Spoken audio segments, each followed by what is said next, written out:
এবং মঞ্চে বসে আছেন, আমার পাশে আছেন শেখ নওশাদ ভাই, আমার তার পাশে আছে আমার তরুণ বন্ধু শোয়েব ভাই, তার পাশে আছেন কালীবাবু, সভাপতি ডক্টর রইসুদ্দিন এবং আরো বিশিষ্ট ব্যক্তিরা। এখন রাত 10:30 বাজে। আমাদের বাড়ি এখান থেকে যেতে প্রায় 2 ঘন্টা সময় লাগবে। আমরা যখন বাড়ি পৌঁছাবো তখন রাত 1টা বাজবে এবং বাড়িতে গেলে সম্ভবত ঘরে ঢুকতে দেবে না, কারণ কালকের রবিবার, ছুটির দিন, অনেক কাজ। সেই জন্য আমার সময়, কালীবাবুকে কথা দিয়েছিলেন, কালীবাবু বলেছিলেন যে আমি 10 মিনিট বলবো, উনি তার আগেই শেষ করেছেন। আর আমাকে বলেছেন আপনি 5 মিনিটে বেশি বলবেন না, কারণ আমি আসলে বলতে চাইনি। জোর করে শোয়েব ভাই এবং শেখ নওশাদ বললেন যে না, আপনি কিছু না বললে খুব বেমানান হয়। আসলে সত্যি কথা বলতে কি, আমি প্রস্তুত ছিলাম যে 6টা থেকে 6:30 আসবো, টালিগঞ্জে দাঁড়াবো, কিন্তু সেটা প্রায় 3 ঘন্টা লেট। কিন্তু এখানে এসে আমি দেখলাম 3 ঘন্টা লেট হওয়ার পরেও, 10:30টার পরেও একটা স্কুল মাঠে অন্তত কয়েক হাজার লোক বসে আছেন। এই দৃশ্য আমার জীবনে প্রথম। তাই আমি এই প্রতিজ্ঞা করেছিলাম কিছু বলবো না। হয়তো আব্দুল্লাহ ভাই খুব দুঃখ পাবেন, অনেক টাকা খরচ করে গাড়ি করে আমাদের এনেছেন, আবার গাড়ি করে ফিরিয়েও দেবেন, সেই জন্য আমার 2-1টা কথা বলা দরকার। এরকম একটা ঐতিহাসিক মঞ্জিলে, এরকম একটা ঐতিহাসিক সমাবেশে 2-1টি কথা, সম্প্রীতির কথা বলতে হয়। আমি রবীন্দ্রভারতী বিশ্ববিদ্যালয়ের অধ্যাপক। আপনারা শুনলে খুশি হবেন, রবীন্দ্রনাথ ঠাকুরের জন্ম শতবর্ষে 150 বছরে আমরা উপহার দিয়েছি। আমাদের বাংলা MA সিলেবাসে আমরা অন্তর্ভুক্ত করেছি ইউসুফ জুলেখা নামে একটি কাব্য। আপনারা ভাবতে পারছেন, মোহাম্মদ সগীরের একটি লেখা ইউসুফ জুলেখা কাব্যটি আমাদের MA সিলেবাসে আমরা অন্তর্ভুক্ত করেছি। কারণ কি? সম্প্রীতি। শুধু কোরআন মহাভারত মহাকাব্য, কোরআন পুরাণ পড়ব, পুরাণ মহাকাব্য পড়ব আর ইউসুফ জুলেখা কাব্য পড়ব না, তাহলে আমার সম্প্রীতি থাকে না। আর তাই অনেক লড়াই করতে হয়। আমাদের এই যে সমাজ ব্যবস্থা, এই সমাজ ব্যবস্থা, ব্রাহ্মণবাদী সমাজ ব্যবস্থার ভেতরে লড়াই করে আমরা এবছর ইউসুফ জুলেখা, মোহাম্মদ সগীরের ইউসুফ জুলেখা কাব্যকে আমরা MA সিলেবাসে অন্তর্ভুক্ত করেছি। শুধু তাই নয়, সেই সঙ্গে আমরা অন্তর্ভুক্ত করেছি বাংলাদেশের প্রখ্যাত নাট্যকার মুনীর চৌধুরীর প্রখ্যাত নাটক কবর নামে একটি নাটক। এই কবর নাটকটি লিখেছিলেন মুনীর চৌধুরী জেলখানায় বসে। ভাবতে পারছেন, জেলখানায় বসে। কেন তাকে জেলখানা দিয়েছিলেন? কারণ তিনি ভাষা আন্দোলনের জন্য আন্দোলন করেছিলেন। তিনি ছিলেন ঢাকা বিশ্ববিদ্যালয়ের অধ্যাপক, ইংরেজি সাহিত্য অধ্যাপক মুনীর চৌধুরী। আপনারা জানেন, আজকে এক ভাই বললেন এই পাশে হিন্দু পাড়া, ও পাশে খাড়ি মহামায়া সাহেব আলী সাহেব পাড়ায় একটি চার্চ আছে, এখানে মুসলমান আছে, ওদিকে হিন্দু আছে, ওদিকে খ্রিস্টান আছে। মহামায়া সাহেব পাড়ায়, সাহেব বাড়ি, খাড়া মহামায়া, আমি ওখানে গেছি, ওখানে অনেকগুলো চার্চ আছে। এই দেশ, এই ভারতবর্ষ, যেখানে বিভিন্ন ধর্মের মানুষ একই সঙ্গে বাস করে। আর আমরা এই ভারতবর্ষে কি মুসলমান, কি খ্রিস্টান, কি জৈন, কি বৌদ্ধ, তারা হাজার হাজার বছর ধরে এখানে বাস করছে। দক্ষিণ ভারতে একটা কথিত আছে, 52 খ্রিস্টাব্দে যীশু খ্রিস্টের শিষ্য ছিলেন সেন্ট থমাস। এই ভারতবর্ষে ইসলাম এসছে কম করে 1000 বছর আগে, আরো বেশি হতে পারে। আমরা কি বিদেশি? খ্রিস্টানরা বিদেশি, মুসলিমরা বিদেশি নয়। যে মানুষটি ভারতবর্ষের বুকে হাজার হাজার বছর ধরে এই মাটির সঙ্গে, এই বাতাসের সঙ্গে, এই জলের সঙ্গে যারা মিশে যায়, তারা বিদেশি নয়।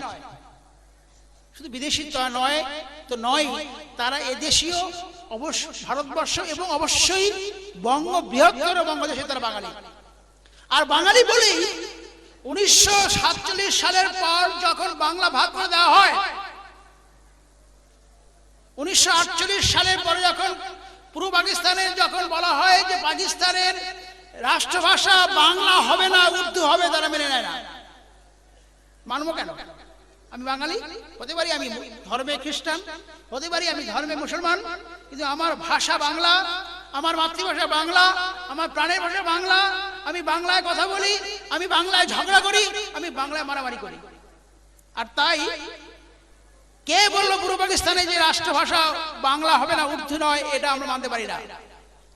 আর সেজন্যই 1948 সাল থেকে দীর্ঘ আন্দোলন শুরু হয়। ঢাকা বিশ্ববিদ্যালয়ের ছাত্র, শিক্ষক, অধ্যাপক শুধু নয়, কেরানি সমস্ত স্তরের মানুষেরা 1948 সালের পর থেকে 1952 সালে 21শে ফেব্রুয়ারি আপনারা জানেন ঐতিহাসিক একটি আন্দোলনের ফলে বেশ শুধু কয়েকজন নয়, কয়েক হাজার মানুষ শুধু নয়, 30 লক্ষ লোক মারা গেছিল। 30 লক্ষ। ইতিহাস কথা বলে সেটা 1948 থেকে 1971 সাল বাংলাদেশ স্বাধীন হওয়ার পর পর্যন্ত এই দীর্ঘ 22 বা 23 বছরের মধ্যে 30 লক্ষ বাঙালি প্রাণ দিয়েছে। কেন? আমি বাঙালি, আমার মাতৃভাষা বাংলা, আমার ভাষা হবে রাষ্ট্রভাষা বাংলা, এবং আমি সে কথায় কথা বলি, এবং বাংলা ভাষায় মাতৃভাষা হচ্ছে সমস্ত সৃষ্টির আল্লাহ। আমার মাতৃভাষা হচ্ছে আমার সৃষ্টির সমস্ত সৃষ্টির ঈশ্বর। মাতৃভাষা আমার সমস্ত সৃষ্টির সমস্ত শক্তি। একে জোর করে বন্দুকের নল দিয়ে একে থামানো যায় না। বাংলাদেশ স্বাধীন রাষ্ট্র হয়েছে, বাংলাদেশ আমাদের গর্ব, বাংলাদেশ আমাদের বৃহত্তর বাংলাদেশের একটি অংশ। আমরা সেখানে বাংলা ভাষায় কথা বলি। পৃথিবীর কাছে বাংলাদেশ একটি এমন একটা ঐতিহ্য সৃষ্টি করেছে যা পৃথিবীর ইতিহাসে কোথাও হয়নি। আপনি ভাবতে পারছেন বাঙালিকে এই যে ভাগ করা হলো, গভীর চক্রান্ত। আজকে যদি এই বাংলাদেশ, এই বৃহত্তর বাংলাদেশ যদি ভাগ না হতো তাহলে কি হতো? তাহলে আজকে ভারতবর্ষের প্রথম ভাষা জনসংখ্যার দিক থেকে বাংলা ভাষা হতো প্রথম, এবং সবচেয়ে প্রথম এবং বৃহত্তম ভাষা থাকতো ভারতবর্ষের নাম বাংলা ভাষা। তা হয়নি। আজকে যদি এই বাংলাকে ভাগ না করা হতো তাহলে কি হতো? তাহলে আজকে এই বৃহত্তর বাংলাদেশের বড় উৎসবের নাম হতো দুর্গাপূজা নয়, বড় উৎসবের নাম হতো ঈদ। ভাবতে পারছেন? বাঙালির মেরুদণ্ডকে ভাগ করে দেওয়া হয়েছে। বাঙালির চিরায়ত বড় উৎসব হতো ঈদ, শারদীয়া নয়। এই যে বাঙালির মেরুদণ্ডকে, বাঙালির শক্তিকে, বাঙালির যে শিক্ষাকে, বাঙালির চেতনাকে, বাঙালির ভাষাকে ভাগ করে দেওয়ার চক্রান্ত আজও আমাদের ভেতরে ভেতরে প্রতিটি মর্মে মর্মে কিন্তু আমাদেরকে শেষ করে দিচ্ছে। আজকে ভারতবর্ষের রাষ্ট্রভাষার নাম কি? আজকের ভারতবর্ষের রাষ্ট্রভাষার নাম হিন্দি। আজকে বন্ধু আপনি দেখুন তো, যখন কোনো সর্বভারতীয় কোনো পরীক্ষা হয় তখন কি হয়? আইএস, আইপিএস সব পরীক্ষা হয়, সেসব প্রশ্নপত্র হয় হিন্দি অথবা ইংরেজি। আমি তো বাঙালি, আমার বাড়ি গ্রামে, আমি বাংলা মিডিয়াম স্কুলে পড়ি, আমি কি করে হিন্দি অথবা ইংরেজিতে পরীক্ষা দেব? আর যে হিন্দি ভাষী তাকে কোনো ভাষা শিখতে হয় না, সরাসরি হিন্দি ভাষায় পরীক্ষা দিয়ে আইএস আইপিএস হয়ে সারা দেশকে দখল করছে। এইভাবে বাঙালির যে ভেতরের শক্তি, বাঙালির যে তার যে মাতৃভাষা, এইভাবে আমাদের শেষ করে দেওয়া হয়েছে। আজ বন্ধু একথা আমাদের বলতেই হবে, রবীন্দ্রনাথই প্রথম এই উপলব্ধি করলেন যে আমাদের দেশের হিন্দু মুসলমান খ্রিস্টান এই সম্প্রীতি হচ্ছে সবচেয়ে বড় কথা। শুধুমাত্র কোনো কিছুর বিনিময়ে এসো আমরা এক জায়গায় হই, সামনে ভোট, এসো ভোট দাও, এই করলে সম্প্রীতি হবে না। সম্প্রীতির ডাক দিতে গেলে, সম্প্রীতি করতে গেলে এই ধরনের জনগণে এইরকম ধরনের যত বেশি জনসমাবেশ করা যাবে, এবং সেই সমাবেশে একে অন্যের ধর্মের মানুষের কথা বলার সুযোগ দিতে হবে। যেটা আমি শোয়েব ভাইকে বলছিলাম, বিগত 10 বছরে এই ট্রেন্ডটা, এই উদ্যোগটা ক্রমশ বাড়ছে। আব্দুল্লাহ ভাইকে আমি ধন্যবাদ জানাচ্ছি এই ধরনের উদ্যোগ নেওয়ার জন্য। ইকরা লাইব্রেরির পক্ষ থেকে এই লাইব্রেরি একটি গুরুত্বপূর্ণ অংশ। বই পড়ো, এই পড়ার চর্চা আমাদের বাড়াতে হবে। আমি দেখলাম ইকরা লাইব্রেরির মধ্যে বিভূতিভূষণ বন্দ্যোপাধ্যায়ের বই আছে, লীলা মজুমদারের বই আছে, কোরআন শরীফ আছে, বাইবেল থাকবে, গীতাও থাকবে, তবেই ইকরা লাইব্রেরির উদ্দেশ্য সফল হবে। আমি হিন্দু, আমি গীতা তো ভালো জানবই, কোনো লাভ নেই। আমি হিন্দু যদি হই, আমি যদি বাইবেল বলতে পারি, তবে আমার সম্প্রীতির মূল কথা। আর আমি যদি খ্রিস্টান হই, আমি যদি কোরআন শরীফ মুখস্থ করতে পারি, তবেই আমি সম্প্রীতির মূল কথা। আমি যদি মুসলমান হই, আমাকে গীতা কথা বলতে হবে। আসলে আমরা না জেনে না পড়ে অন্যকে ভুল ভাবি। এই ধরনের সমাবেশ হবার ফলে একে অন্যের ভেতরে যদি আমরা সম্প্রীতির বাতাবরণ যদি তুলতে পারি, তবেই আমাদের সমাজ, আমাদের দেশ সত্যিকারের সম্প্রীতি আরো এগিয়ে যাবে। তাই বন্ধু, এই ধরনের জলসায়, ইসলামী মহান ইসলামী জলসায় এই ধরনের পরস্পরের মধ্যে সহাবস্থান অত্যন্ত দরকার। কালীপদ বাবু বলেছেন রামমোহনের কথা। রামমোহন, রাজা রামমোহন রায়কে বলা হয় ভারতবর্ষের নবজাগরণের অগ্রপথিক। তার জীবনে সবচেয়ে প্রথম যে বই লিখছেন সেটা হচ্ছে কি ইসলাম সম্পর্কে। রাজা রামমোহন রায় বাইবেল নিয়েও বই লিখছেন। রাজা রামমোহন রায় আলেকজান্ডার ডাফকে, মিশনারি আলেকজান্ডার ডাফকে স্কটিশ চার্চ কলেজ হওয়ার প্রাক মুহূর্তে 5 জন ছাত্রকে নিয়ে বলছেন স্কটিশ চার্চ স্কুল প্রতিষ্ঠা হবে এবং এই ছেলেরা বাইবেল পড়বে, কারণ বাইবেল পড়লে অনেক কিছু জানতে পারবে। রামমোহন রায় বলছেন আমি কোরআন শরীফ পড়েছি, কিন্তু আমি মুসলমান হইনি, তাই বাইবেল পড়লেও তোমরা ওরা যে খ্রিস্টান হবে এটা বিশ্বাস করি না, কিন্তু এই বাইবেল এবং কোরআন শরীফ একই সঙ্গে পড়া দরকার। একে অন্যকে জানার জন্য এটা খুব দরকার। আজকে স্কটিশ চার্চ কলেজ 175 বছর পার করেছে। হাজী মহসিন কলেজ হুগলিতে 175 বছর চলছে। দেখুন, এইভাবে আমাদের সমাজে, আমাদের দেশে, আমাদের একটি দেশে, ভারতবর্ষের মধ্যে একটি দেশে যেখানে সব ধর্মের সমান অধিকার, এইরকম দেশ পৃথিবীতে খুব কম আছে, নেই বলে চলে। একটা দেশের সংখ্যালঘু ভাষা, সংখ্যালঘু সংস্কৃতি, সংখ্যালঘু ধর্ম টিকিয়ে রাখাটা সবচেয়ে কঠিন। আবার এই জন্যই সারা পৃথিবীর মানুষ ভারতবর্ষকে সম্মানিত করে, কারণ ভারতবর্ষ এমন একটা দেশ যেখানে একই গ্রামে, একই দেশে, পাশাপাশি একই পাড়ায় হিন্দু, মুসলমান, খ্রিস্টান পাশাপাশি বাস করে, কোনো বিবাদ নেই এবং একে অন্যের বিপদে আমরা ঝাঁপিয়ে পড়ি, কোনো ধর্ম দেখি না। আমরা যখন চাষ করি, আমরা জানি আমাদের দেশে যখন আন্দোলন হয়, নীল বিদ্রোহ যখন আন্দোলন হয়েছিল, একের পর যখন আন্দোলন হয়েছিল, তখন কে কোন ধর্মের আমরা দেখিনি। আমরা দেখেছি আমরা মানুষ, আমরা ভারতবাসী, আমরা পরাধীন, আমরা আমাদের ইংরেজ দ্বারা আমরা শোষিত হচ্ছি, আমরা একসঙ্গে হিন্দু মুসলমান আমরা একসঙ্গে লড়াই করতেছি, একই সঙ্গে লড়াই করেছি। আমরা দেখিনি কে কোন ধর্মের। আমরা মানুষ, আমরা ভারতবাসী, আমাদের সামনে সমস্যা এবং সেই সমস্যার উত্তরণ ঘটাতে গেলে একে অন্যের হাত ধরে আমাদের এগোতে হবে। তাই বন্ধু, আজকে সময় আমাদের খুব কম, আমাদের বাড়ি ফিরতে হবে, কিন্তু এইটুকু সময়ের মধ্যে যে কথাটা বলতে চাই, বাঙালির কাছে, বাঙালি সংখ্যালঘু মানুষের কাছে আজকে এই কথাই থাকবে যে একটি দেশের সংখ্যালঘু ভাষা, ধর্ম এবং সংস্কৃতিকে টিকিয়ে রাখা সবচেয়ে জরুরি এবং সেই জন্য এই টিকিয়ে রাখার জন্য আমাদের লড়াইটা আগে করতে হবে। এই লড়াই কে করে দেবে না। আপনারা যে এই যে ডিসিপ্লিন ভাবে বসে আছেন সন্ধ্যের পর থেকে, এই যে শক্তি, এটা সবচেয়ে বড় শক্তি। কারণ একটা দেশের সংখ্যাগুরু মানুষেরা সংখ্যালঘুদেরকে মুহূর্তের মধ্যে ধ্বংস করতে পারে, এটা কিচ্ছু বড় কৃতিত্ব নয়।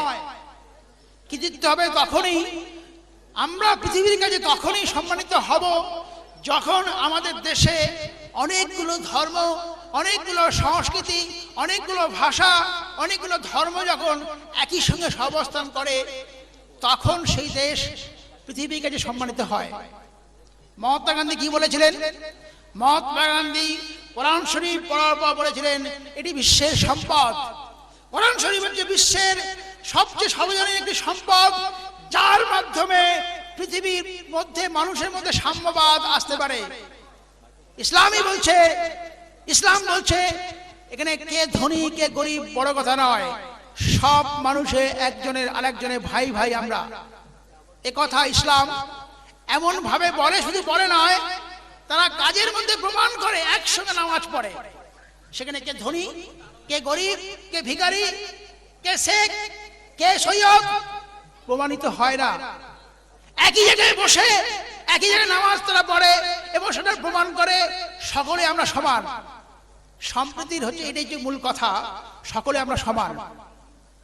এই সমান, এই সাম্যবাদ, এই সাম্যবাদের কথা যিশু বলেছিলেন অনেক আগে, 2000 বছর আগে যিশু বলেছিলেন। এবং তিনি দেখাচ্ছেন তুমি তোমার প্রতিবেশীকে ভালোবাসো। কে তোমার প্রতিবেশী? সে কি হিন্দু, সে কি জৈন, সে কি বৌদ্ধ, সে কি মুসলমান, যেই হোক না কেন, আমার প্রতিবেশী হচ্ছে আমার পরম বন্ধু। তুমি যদি তোমার প্রতিবেশীকে ভালোবাসতে পারো তাহলেই তুমি সম্প্রীতিকে সবচেয়ে বড় আগে স্থান দিতে পারো। এবং আমাদের পাশের বাড়িতে যে মানুষটি আছে, সে হতে পারে গরিব, সে হতে পারে দীন, সে হতে পারে দরিদ্র, কিন্তু তার সমস্যাকে আমাকে আগে জানতে হবে। যদি জানতে পারি তবেই আমি ইসলামের কথায় আমি সঠিকভাবে পালন করতে পারবো। ইসলাম সেই কথাই বলে, তোমার পাশে যে গরিব মানুষটি আছে, সে হতে পারে গরিব, হতে পারে সে দীন, তার সমস্যাকে তোমাকে আগে দূর করতে হবে। কয়েক বছর আগে মাদার টেরেজা নোবেল পুরস্কার পাওয়ার পর পৃথিবীর খ্যাত সাংবাদিকরা মাদার টেরেজাকে প্রশ্ন করলেন, মাদার আপনি বলুন পৃথিবীতে সবচেয়ে বড় রোগ কোনটি, এইডস না ক্যান্সার? মাদার বলেছিলেন, আজকে পৃথিবীর সবচেয়ে বড় রোগ ক্যান্সার নয়, আজকে পৃথিবীর সবচেয়ে বড় রোগ এইডস নয়, আজকে পৃথিবীর সবচেয়ে বড় রোগ হচ্ছে ভালোবাসাহীন মানুষ। একজন মানুষ যখন ফুটপাতে বসে থাকে, বুড়ো বুড়ি বৃদ্ধা বৃদ্ধ ছেলেরা বিয়ে করবার বউ কিনে আলাদা হয়ে যায়, বুড়ো বাবা মাকে দেখে না। ইসলাম কি বলে, বাইবেল কি বলে? বাবা মাকে আগে দেখতে হবে। এই ভালোবাসাহীন জীবনটাই হচ্ছে আজকের 21 শতকের মানুষের সবচেয়ে বড় সংকট। মানুষের বড় সংকট হচ্ছে মানুষকে ভালোবাসা আমরা দিচ্ছি না, আমরা ঈর্ষা করছি, আমরা কম্পিটিশন করছি, আমরা বয়স্ক গুরুজন থেকে ফেলে, বাবা মাকে ফেলে আমরা দূরে চলে যাচ্ছি। তাই বন্ধু, ইসলাম সে কথাই বলে, তোমার বাবা মাই হচ্ছে আসল দেবতা, বাবা মাই হচ্ছে আসল, সবার আগে আল্লাহ, বাবা মাই হচ্ছে আসল ঈশ্বর। তাকে দূরে ফেলে দিয়ে কখনো তুমি দেশকে তোমার আসল কাজ করতে পারো না। আর তাই আজকের এই ধরনের সমাবেশে এই কথাই বলবো। আজকে পাশে আছেন শেখ নওশাদ ভাই, তিনি এসেছেন মিডিয়া বুথ থেকে। কেন? এই সম্প্রীতির টানে, এই সম্প্রীতি হচ্ছে আমাদের দেশের মূল শক্তি। এই সম্প্রীতি হচ্ছে একে অন্যের ধর্মের ভাইকে আমরা আলিঙ্গন করব। বড়দিনেও আমরা যাব কেক খাবার জন্য, শুধু কেক খেতে যাব না, আমরা ঈদেও আমন্ত্রণ করব আমার প্রতিবেশী বন্ধুকে। দেখুন না, আপনার বাড়ি সম্প্রীতি আলোকে ভরে যাবে।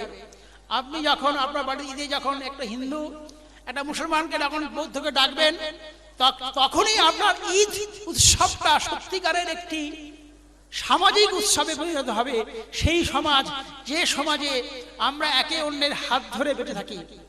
কারণ আমি একজন মানুষ, আমি একজন হিন্দু হই, তাহলে আমার জমিতে চাষ করার জন্য গরু লাগে, আমার জমিতে চাষ করার জন্য লাঙল লাগে, আমার জমিতে চাষ করার জন্য জোয়াল লাগে। এই লাঙল এবং জোয়াল এবং গরু এবং বীজ ধান যারা নিয়ে আসে, তারা সব একই ধর্মের লোক নয়। বিভিন্ন ধর্মের লোকের কাছ থেকে আমরা এই সমস্ত উপাদানগুলো পাই।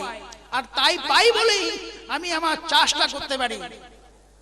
অর্থাৎ আমি আমার একার শক্তিতে, আমি আমার একার সম্প্রদায়ের শক্তিতে আমি আমার সব কাজটা করতে পারি না। আমাকেও কামারের কাছে পৌঁছাতে হয় জোয়াল আনার জন্য, আমাকেও কুমারের কাছে পৌঁছাতে হয় কলসি কেনার জন্য, আমাকেও তাদের কাছে পৌঁছাতে হয় আমাকে কাপড় কেনার জন্য। কারণ আমাদের এই সমাজ, এই দেশ একে অন্যের উপরে নির্ভরশীল। আমরা সবাই একাই আমরা বাঁচতে পারি না। তাই সম্প্রীতির এই খুব গুরু দায়িত্ব আমাদের জীবনে সবচেয়ে বেশি জরুরি। তাই রবীন্দ্রনাথ বলছেন, লোকহিত করার অধিকার তোমাকে কে দিয়েছে? লোকহিত করতে গেলে তোমার সে অধিকার থাকা দরকার। তুমি কি তোমার এই মুসলমান ভাইকে বুকে আলিঙ্গন করতে পেরেছো? তুমি তো মুসলমান ভাইকে তার দাবায় ওঠার জন্য তুমি তাকে মেরেছো বলে দূর করে দিয়েছো। কলসিকে তুমি কলসি চলে যাবার পর তুমি গোবর জল দিয়ে ধুয়ে তাকে পরিষ্কার করেছো। তুমি তাকে ভাই বলে আলিঙ্গন করতে পারোনি। আগে মানুষকে হৃদয় থেকে ভালোবাসতে হবে। আগে হৃদয়ে আমাদের আলিঙ্গন করতে হবে যে আমরা সকলেই ঈশ্বরের সন্তান, আমরা সকলেই একই আল্লাহর সন্তান এবং সকলেই আমরা মানুষ। আমাদের সকলের শরীর কাটলে, দেহ কাটলে একটাই জিনিস বেরোবে, সেই জিনিসের নাম রক্ত। সেই রক্তের রং লাল। প্রত্যেকটি মানুষের দেহের রক্তের রং লাল। আমার মনে পড়ে, আমার বাড়ি হচ্ছে বাসন্তীর সৈন্যতলা গ্রামে। বাসন্তীর থেকে একটি ছেলে মুক্তার আলী তার মেয়েকে চিত্তরঞ্জন হসপিটালে ভর্তি করার জন্য রক্তের প্রয়োজন ছিল, আমার কাছে আসে। আমি রক্ত আনার জন্য গেলাম সেই ধর্মতলায় থ্যালাসেমিয়া আমার বন্ধুর কাছে। ভাবুন তো, থ্যালাসেমিয়া রক্ত দিল, সেই রক্ত কার? কোন মুসলমানের? সেই রক্ত কার? কোন হিন্দুর? সেই রক্ত কার? কোন খ্রিস্টানের? আমরা জানি না, কিন্তু ওই রক্তই মুক্তার আলী মেয়ে বেঁচেছিল। আমি নিশ্চিত এই রক্ত কোন একজন ভারতবাসীর, কোন একজন দেশের মানুষের রক্ত এসেছিল। হতে পারে বিধর্মীর, হতে পারে অন্য ধর্মের, কিছু যায় আসে না। কারণ রক্তই আসলে আমাদের জীবন দেয়। কোন ধর্মের মানুষ দিল সেটা বড় কথা নয়। রক্তের দরকারে, রক্তের প্রয়োজনে একজন মানুষ আর একজনের জীবনকে বাঁচাতে পারে, এটি সবচেয়ে বড় কথা। আর সেদিন মুক্তার আলী বলেছিল, আমি অনেক পার্টি করেছি, অনেক রাজনীতি করেছি, রক্ত আমায় কেউ দেয়নি। রক্ত দিয়েছিল সুরঞ্জন মিত্রের এক বন্ধু থ্যালাসেমিয়া থেকে। সে রক্ত দিয়েছিল কোন এক হিন্দু ভাই, কোন এক খ্রিস্টান ভাই। একথা আমি মনে রাখবো। আজকে আমাদের পাড়ায়, আজকে আমাদের যে গ্রামে আমরা বাস করি, এই গ্রামে স্বাভাবিকভাবে সম্প্রীতি আছে। সম্প্রীতি কেউ কখনো উপর থেকে চাপিয়ে দিতে পারে না। সম্প্রীতি আমরা এমনিতেই আমাদের পাড়াতেই আমরা আজন্ম ছোটবেলা থেকেই কিন্তু এখানে পাশাপাশি বাস করছি। আমাদের ভেতরে কোনো কখনো দাঙ্গা হয়নি। তবে একটা কথাই বলবো যে আজকে ভারতবর্ষ সারা পৃথিবীর কাছে সম্মানিত হচ্ছে এই সম্প্রীতির জন্যই। ভারতবর্ষ এমন একটা দেশ, যে দেশে হাজার হাজার লক্ষ লক্ষ মানুষ পাশাপাশি বাস করে, কখনো কোনো সাম্প্রদায়িক দাঙ্গা হয় না এবং হবেও না। আমি এটা বিশ্বাস করি কারণ আমরা যারা গ্রামে বাস করি, গ্রাসরুটে বাস করি, একেবারে মাটির মানুষ যারা, তারা আসলে আমরা অত ধর্ম নিয়ে অত মাতামাতি করি না। আমরা আসলে মানুষকে ভালোবাসি, মানুষকে ভালোবাসা দিতে চাই এবং বিনিময়ে আমরা ভালোবাসা পাচ্ছি। আর সেদিক থেকে দেখতে গেলে সেই সম্প্রীতির আলোকে আমাদের মানব মনকে সবচেয়ে বড় করতে হবে। আমাদের মনকে বড় করতে হবে। আমাদের মনকে কত বড় করতে হবে? সেই মনকে বড় করতে হবে নদীর মতো। নদী যেমন ক্রমশ একে বেঁকে মহাসমুদ্রে পৌঁছায়, সেই রকম মহাসমুদ্রের মতো আমাদের মনকে বাড়াতে হবে। এবং সেই মন কখন বড় হয়? ভালোবাসলেই মন বড় হয়। ভালোবাসা এমন একটা জিনিস যেটা কখনো ছোট হয় না। ভালোবাসতে বাসতে মানুষ ক্রমশ বড় হতে পারে এবং সেই বড় হওয়াটা খুব দরকার। আজকে এই 19শে মার্চ একটা বিশেষ উৎসবে দোলের দিন। দোল আমাদেরকে সম্প্রীতির কথা বলে, দোল আমাদেরকে সেই ভালোবাসার কথা বলে। এবং দোলের দিন আমরা এই এমন একটা উৎসব যেখানে আমি আবির নিয়ে, রং নিয়ে আমি শেখ নওশাদ ভাইকে দিতে পারি। কারণ আবির, রং কোনো ধর্ম মানে না। রং কখনো আবির, এই আবির আমি যে কোনো মানুষকে দিতে পারি এবং সেটাই হচ্ছে ভালোবাসার স্পর্শ। এই আবির যদি দিতে পারি তাহলে আমি তার স্পর্শ করতে পারি এবং স্পর্শ করার দরকার। আমরা মানুষকে স্পর্শ করি না, এই রঙের মাধ্যমে একে অন্যকে স্পর্শ করতে পারি। সেই রং রামধনুর মতো আমাদের মনের মধ্যে, জীবনের মধ্যে ফুটে উঠুক, এই কামনা করি। আজকে হতে পারি আমি মুসলমান, হতে পারি আমি খ্রিস্টান, আমি আমার ধর্মে সৎ থাকবো এবং আমি আমার ধর্মকে নিষ্ঠাভাবে পালন করব, তবেই হবে সত্যিকারের সম্প্রীতি। আমি কখনোই অন্য ধর্মকে আঘাত করব না। আমি আমার ধর্মকে আমি পালন করার ভেতর থেকেই অন্য ধর্মকে সম্মান করা হয়। আর প্রত্যেকটি ধর্মের কিন্তু কখনোই অন্যকে আঘাত করার কথা বলেনি। এবং সেই জন্যই একজন প্রকৃত মুসলমান, একজন প্রকৃত ইসলামবাদী, প্রকৃত মানুষ, বিশেষ করে একজন প্রকৃত মুসলমান তখনই সার্থক হয়ে ওঠে যখন তার সেই না খেয়ে না দিয়ে জাকাত জমায় অর্থ দান করে, সেই দান দিয়ে একটা লাইব্রেরি হতে পারে, সেই দান দিয়ে একটা স্কুল হতে পারে, সেই দান দিয়ে একটা মহৎ ইসলামী জলসভা হতে পারে, এবং তার ফলে মানুষের সম্প্রীতির বন্ধন আরো অনেক বেড়ে যায়। আজকে আমি বক্তব্য দীর্ঘায়িত করব না, আজকে শুধু এইটুকু বলে শেষ করবো। আজকের এই মঞ্চে আছেন কালীপদ বাবু, শোয়েব ভাই, শেখ নওশাদ এবং আমি সুরঞ্জন মিদ্দে। এই যে মঞ্চের ভেতরে এই সম্প্রীতি যদি আমরা আজীবন যদি এরা পালন করতে পারি, তাহলে সত্যিকারের সম্প্রীতি আসবে। এইটুকু বলে আমার সংক্ষিপ্ত বক্তব্য এখানে শেষ করছি। নমস্কার। ডক্টর সুরঞ্জন মিদ্দে আপনাদের সম্মুখে সম্প্রীতির ওপরে কিছু বক্তব্য রাখলেন। উনি বলেছিলেন আমার 5 থেকে 10 মিনিট বলবো, বিষয়বস্তু খুবই গুরুত্বপূর্ণ, তাই উনি একটু বেশি বললেন। ওনার বক্তব্যের মধ্যে ইসলামের সাম্যবাদ কথাটা ফুটে উঠেছে এবং গান্ধীজির সেই খুবই মূল্যবান কথা যে গান্ধীজি বলেছেন কোরআন এমন এক গ্রন্থ, ইসলাম এমন এক ধর্ম যা সার্বজনীন বিশ্ব মানবের জন্য। সেটা কোরআনেই লেখা আছে, হুদাল লিন্নাস।